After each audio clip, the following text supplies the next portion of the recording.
వాడు బతుకొచ్చేశాడు. ఇంకా నీకు పెళ్లి జరగదురా. అల్లుడు గారు, మనం అనుకున్న రోజే మీ పెళ్లి జరుగుతుంది. వేసేరా వాడిని.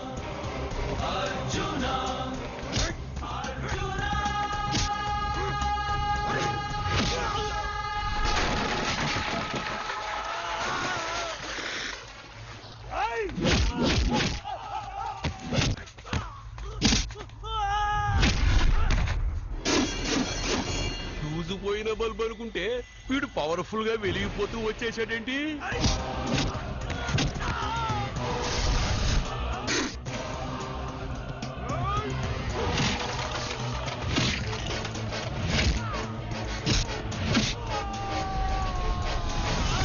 చూడండి సార్, షాకుల మీద షాకులు ఇస్తున్నాడు.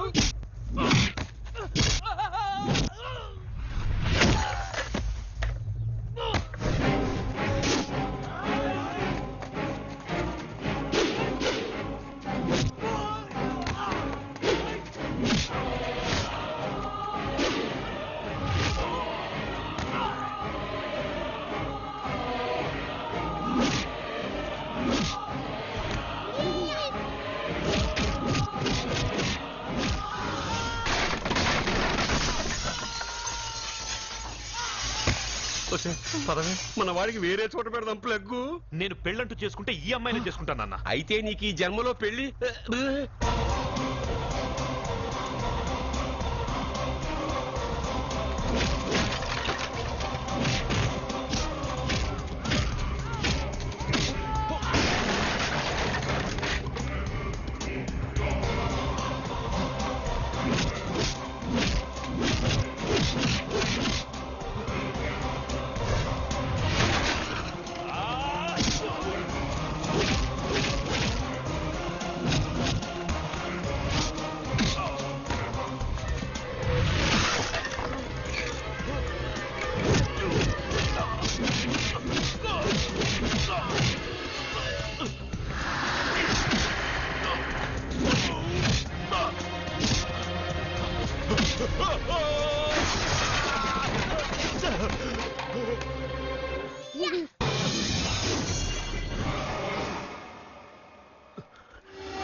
ప్రేమను పంచి అన్నం పెట్టిన ఆ తల్లి కుంకుమ చిరిగిపోకూడదనే నిన్ను వదిలేస్తున్నా.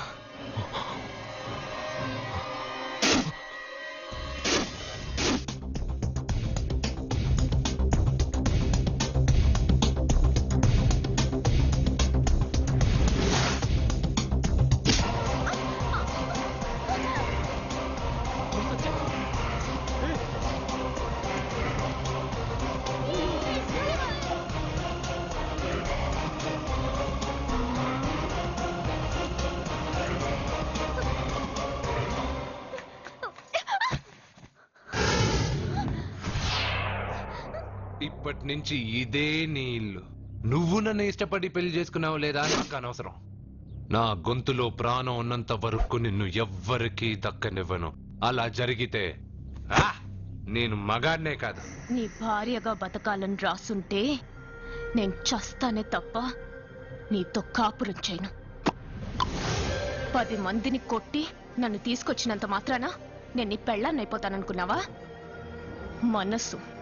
నా మనసు ఒప్పుకోవాలి. నా జాతకంలో ఉన్న దోషం పోవడానికే నీ పెళ్ళాం వేషం తగిలించుకున్నాను. అంతేకాని నీతో పడుకుని 4 పిల్లల్ని కడ్డానికి కాదు.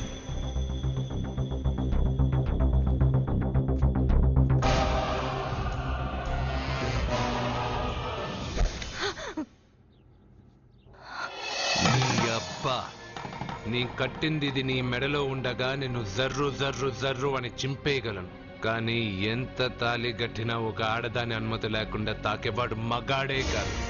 ఇప్పుడు చెప్తున్నా, ఏదో ఒక రోజు నేనే నీ మొగుడని చెప్పే సమయం వస్తుంది. అప్పటిదాకా నా చిట్టిక్కెన వేలు కూడా నిన్ను తాకదు.